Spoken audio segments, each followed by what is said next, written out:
እንዴ ቆይ ቲና ኬት መጣሽ? ቱቲ ምን ሆነሽ ነው? ማን ያስሮጠሽ?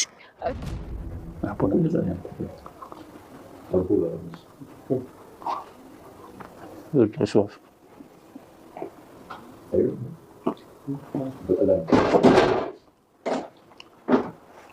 ከየት እናመጣው ነበር?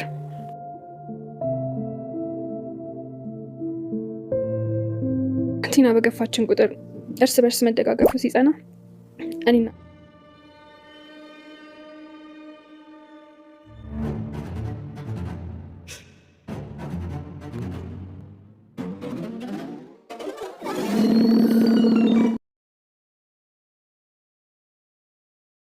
ትሁት እንዳትፈልጉኝ ርቄ ሄጃለሁ የሚል መልእክት አስቀምጣ ጥላ ሄዳለች። ኤደን ከዳኒ ተለይቼ መኖር አቃተኝ፣ ይቅርታ ባረግለትም መልሶ ይጎዳኛል፣ ምን ልሆን እያለች ነው። ትሁትም አንቺ እኮ የድሮ ማንነቱን እያየሽ ፈርተሽ ነው እንጂ አሁን ላይ ተቀይሮ እሱ ሌላ ሰው ነው። የባለፈው ማንነቱን ትተሽ የአሁኑን ማንነቱን አምነሽ ተቀበለሽ። ፍቅር ደግሞ ማስተካከል ስለሆነ እንዲስተካከል እርጅው እያለቻት ነው።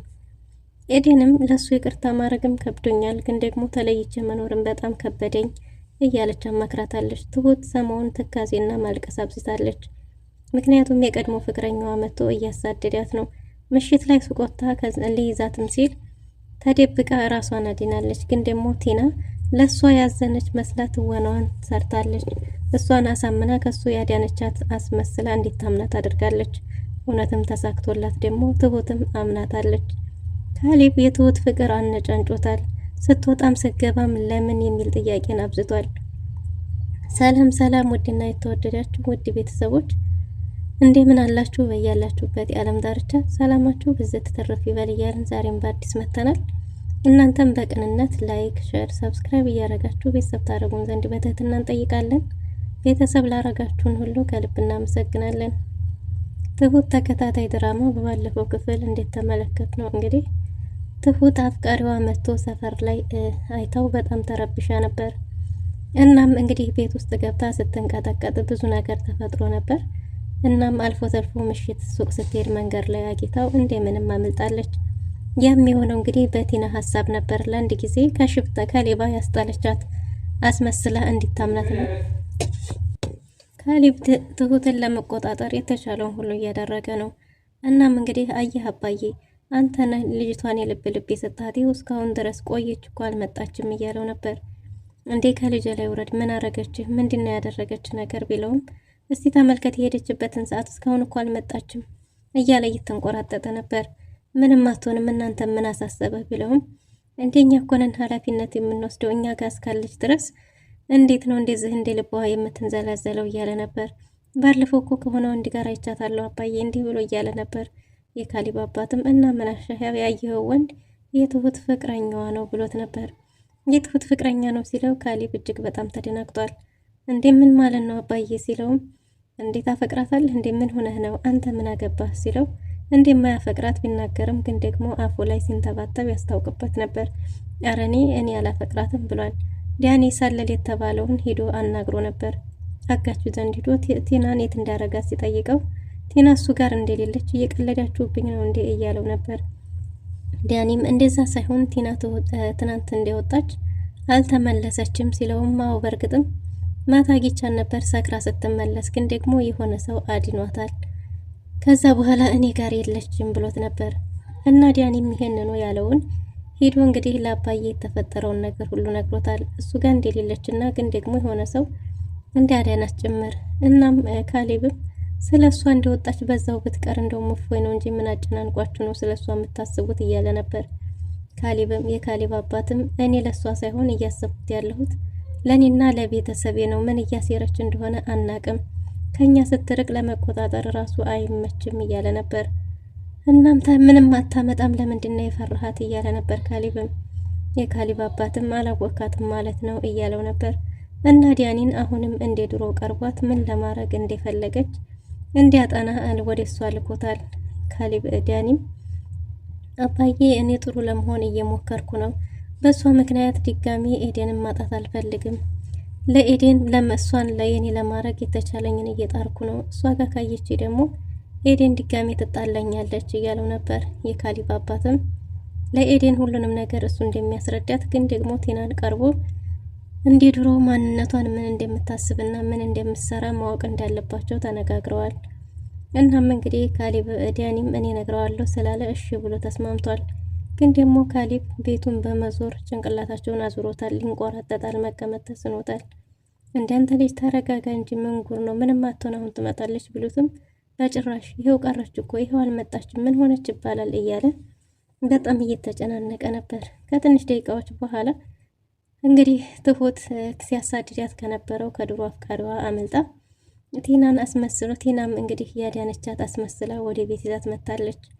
እናም ወደ ቤት ስትመጣ ቲና ከዱርዬ እንዳስጣለቻት ተናግራለች። ትሁትም አዎ ብላ መስክራላታለች። ቲና በህይወቷ ጥሩ ሰርታ አታውቅም፣ ለዛሬ ግን ለእኔ ውለታ ውላልኛለች እያለች ነበር። እዛው ቦታውም ላይ ስታገኛት ወደ ቤት እየሄደች እንደነበረና ግን ደግሞ የሆነ ሰው ሲከተላት አይታ እንዳስጣለቻት ስትነግራት ለትሁት ራሱን ማመን አቅቷታል። ለምንድን ነው ማመን የከበደሽ ብትላትም እኔ በህይወትሽ ሰው ስትጎጂ ነው እንጂ ለሰው መልካም ስታደርጊ አይቼ ስለማላቅ ለዛ ነው ያላመንኩሽ እያለቻት ነበር። እሱም ቢሆን እንግዲህ አይጥ ከምን አያመልጥም ብሎ ሰርቶ ነው ጥሎ የሄደው። እናም ፎቶዋን ይዞ ፎቶዋን እያቃጠለ አንቺ የምትሞችውም የምትድኙም በእኔ እንጂ የማንም ሆነሽ በማንም እጅ አትኖሪም። አንቺ የኔና የኔ ብቻ ነሽ፣ እማዲንሽም እምገልሽም እኔ ራሴው ነኝ እያለ ነበር። እና ትሁት አሁን እጅግ በጣም ከፍቷታል። ህይወቴን እየተከታተለ ጨለማ ሊያደርገው ነው፣ ተከትሎኝ እዚህ ድረስ የመጣው እያለች እያነባች ነው። እናም እንግዲህ ወደ ቤት ከመጣች በኋላ ካሌብ ተናዶ ሲጮህባት እሷም እሺ ይቅርታ ዱርዬ ይዞኝ ቲና አስጠላኝ ነው ብላ ወደ ክችኗ ገብታ ነበር። የካሌብ አባትም እንዴት ተረጋጋ እንጂ ምን ጉር ነው እያለው ጥሎ ሂዶ ነበር። እናም እንግዲህ የካሌብ አባት ትሁቴ ካሌብ የቅናት ይሁን ምን ይሁን አላውቅም የሚንጨረጨረው እንደዛ ነው ይቅርታ እንዳትከፊበት ብሏት ነበር። እንደ አባዬ እኔ ደግሞ በሱ ምን ብዬ ብለህ ነው? ምንም እንትን አልልም እውነት አለው እኮ አለቃ አይደል እያለች ነበር። እና ካሌብም ትንሽ ቆይቶ ከሄደ በኋላ ለእሷ በማሰብ እንደሆነ የሚቆጣትም የሚጮህባትም ለእሷ ስላሰበ እንደሆነ ነግሯታል። እሷም ደግሞ እሺ ይቅርታ ጋሼ ብላለች። ይሄ ጋሼ ደግሞ አላስማማቸው ብሏል። ካሌብ በድጋሚ ክችን ውስጥ ገብቶ ነበር። እንደ ጋሼ የምፈለክ ምን ላምጣልህ ስትለው እባክሽን እስከ ዛሬ ድረስ አብረን ባሳለፍናቸው ጊዜዎች ጋሼ በማለት አትቅጭኝ፣ ሌላ ማለት የምትፈልጊውን ነገር ሁሉ አድርጊ፣ ግን ደግሞ ጋሼ ብለሽ አትቅጭኝ ብሎ ለምኗታል። እንዲያሰሪና ሰራተኛ አይደለም እኔ እኮ በማክበር ነው ጋሼ ያልኩ ብትለውም እሱ ደግሞ ይህን ጥሪ እንደማይፈልገው እባክሽ ብሎ ለምኗታል። እሷም እሺ ጋሼ ከዚህ በኋላ ሞክራለሁ እያለች ነው። በሌላ በፈለገችው ነገር እንድትቀጣውና ግን ደግሞ ጋሼ ብላ እንዳታራው ለምኗታል። እሷም በሀሳቡ ተስማምታሽ ብላለች። ግን ደግሞ ይህን ሀብል ከዚህ በፊት ለምታፈቅሪው ሰው ስጪ ብሎ እንዲሰጣትና ሀብሉን እንደመለሰችለት ጠይቋት ነበር። እናም እሱ ይህን የጠየቀው ለምንድን ነው? የካሌብ አባት ፍቅረኛዋ ነው ብሎ ስለነበረ ነው። እንዴ ታዲያ እኔ ፍቅረኛ የለኝም ብዬ መለስኩልህ አይደል እንዴ ስትለውም እሱም እኔ አላምንም ብሎ ነበር። እኔ ምን አስዋሸኝ? በእኔ ህይወት ሲኖረኝ ትሰጠኛለህ፣ አሁን ግን ስለሌለኝ ወደ ቦታው መልሻለሁ እያለች ነበር። ግን እውነትሽን ነው እያለ በተደጋጋሚ ስጠይቃት እሷም እውነቷን እንደሆነ ተናግራለች።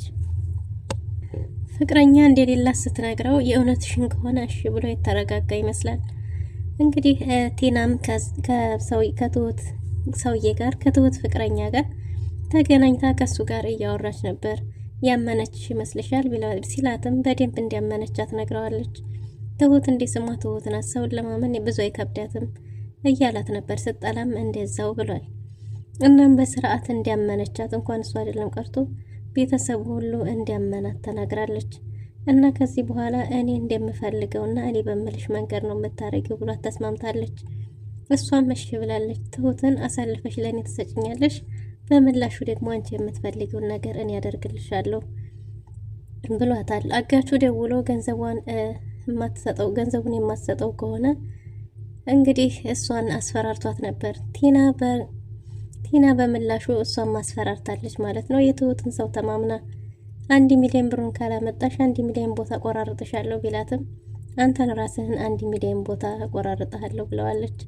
እሱም ደግሞ ውጪ እንገናኝ ብሎ ሲቀጥራት የላከችው ግን የትሁትን ፍቅረኛ ነው።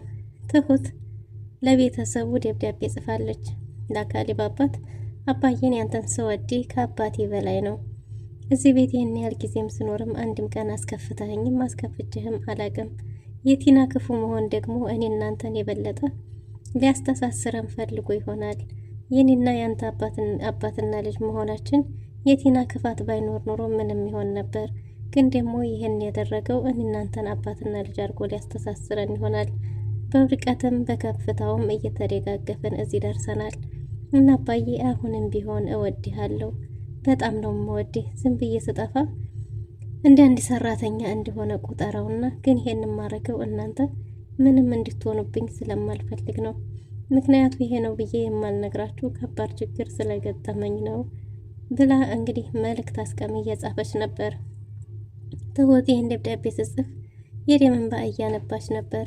ይሄ ሰውዬ እዚህ መጥቶ ህይወቷን ማመሰቃቀሉ እጅግ በጣም ዘረብሿታልና፣ ግን ደግሞ በእኔ የተነሳ ይሄ ቤተሰብ ምንም መጎዳት የለበትም፣ እኔ እርቄ ላልመለስ መሄድ ይኖርብኛል ብላ ወስናለች።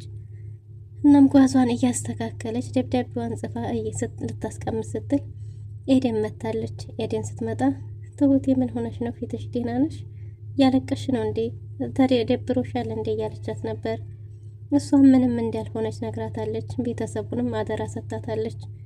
እንዴት ትሁቴ ልትሄጂ ነው እንዴ? ምን አስበሽ ነው ብትላትም አይ እንደው ዝም ብዬ ነው፣ የት ሄዳለሁ ብለሽ ነው? ግን አባዬን አደራ፣ ሁሉንም ቤተሰብም አባዬንም ካሊበንም ዲያኔንም ሁላቸውንም እወዳቸዋለሁ እያለቻት ነበር። እንዴ ትሁቴ ምን ሆነች ነው እያለቻት ነበር። ትሁትም ምንም እንዳልሆነች ነግራት እንግዲህ ኤደን ደብሯት ስለነበረ ስለሷ ማዳመጥ ጀምራለች። ኤደን ትሁቴ እኔ አልቻልኩም፣ ከዲያኒ ተለይቶ መኖር አልቻልኩም። ዲያኒ ብዙ ጊዜ ደጋግሞ ሰብሮኛል፣ ለሱም ይቅርታ እያደረጉ መኖርም ከብዶኛል። ግን ደግሞ ከሱ ተለይቼ መኖር አልቻልኩም፣ ልርቀው እየሞከርኩኝ ከልቤ ግን ፍቅሩን ማውጣት አልቻልኩም እያለቻት ነበር። ትሁትም መውጣት የሌለበትን ሰው ልታስወጭ ስለሆነ እኮ ነው እያለቻት ነበር። እና እንዴት ማለት ብትላትም ዲያኒ አሁን የድሮ ዲያኒ እንዳልሆነና ድሮም ሆነ አሁንም ምንም ያልተቀየረ እጅግ በጣም እሷን እንደሚወዳት እንደሚያፈቅራት እየነገረቻት ነበር። አንቺ እሱ እንኳን ዝም ብሎ ነው ብትላትም አይ ኤደን አንቺ እኮ በድሮ ማንነቱ እየወቀሽው እንጂ እስቲ አሁን አንድ እድል ሰጥተሽ ተመልከቹ። ዲያኒ በጣም ተቀይሯል። በፊትም ቢሆን ይወድሻል፣ አሁንም ይወድሻል። ዲያኒ በጣም ነው የሚያፈቅርሽ፣ ደግሞ በዛ ላይ መልካም ሰው ነው እያለቻት ነበር። አይ ትሁቴ እሱ እንኳን ግን ደግሞ ከልቤ ማውጣት ከብዶኛል ስትላትም ደግሞ እኮ ከዛ በኋላ ቲናም ጋር ሲተቃቀፍ አይቼዋለሁ፣ እናሱም አይቀየር ሰው ነው ስትላትም እኔን አታምኝም እያለቻት ነበር። ኤደንም ትሁቴ ስለማምንሽ እኮ ነው ያማከርኩሽ ስትላት እንግዲህ አንድ እድል ስጪውና አዩ ዲያኒ እጅግ በጣም ተቀይሯል ብላታለች። እሷም እፎይ ሸክሙ ቀለለኝ፣ አንቺ ግን ምን ሆነሽ ነው ብትላትም እሷ ምንም እንዳልሆነች ተናግራለች። ከፍቶሻል እንዴ ብትላትም ምንም አዲስ ነገር የተፈጠረ እንደሌለ ለኤደን ነግራታለች። ሚስጥሯን ደብቃለች። ትሁት ምሽት ላይ እንግዲህ ደብዳቤዋን አስቀምጣ ሁሉም ሰው በተኛበት እቃዋን ሸክፋ ሹልክ ብላ ቃስ አርጋ በሩን ከፍታ ወጣ ሄዳለች። የት ትሄድ ይሆን? አሳሪያጁ የትሁት ሰውዬም እንግዲህ ከአጋቹ ከቲና አጋች ጋር ተቀጣጥረው ተገናኝተዋል። የቲና አጋቹ ቢላ ይዟል። የትሁት አፍቃሪ ደግሞ ምን ሊያረግ ይሆን? ያንን በሬ ከነገበሬው ከሚያክል ሰውዬ ጋር የእውነት ሊጋፈጥ ይሆን? ምን ይፈጠራል የሚለውን በቀጣይ ክፍል የምንመጣ ይሆናል። ለዛሬ የነበረን ቆይታ ይህን ይመስል ነበር። መልካም ጊዜ